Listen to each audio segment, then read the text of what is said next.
Boys! Good morning, Your Honor! Good morning, good morning. Sit down, sit down. Okay, case number 010.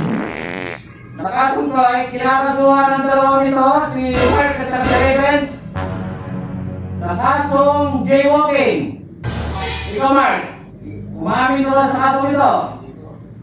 Ikaw, Revens. Hindi po. Ikaw, Tony, anong depensa mo sa mga nasasakdal na to? Your Honor, una-una, yung mga pangalan nila, hindi Jay. Pangalawa, yung mga apelido nila, hindi walking.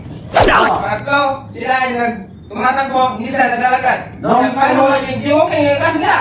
Oy, tama naman, pero nakapag-desisyon ako. Si Mark at saka si Revens ay hinahatulan ng habang buhay ng pagkabilang ko dahil sa jaywalking. Ay! Guilty! Ay! Guilty!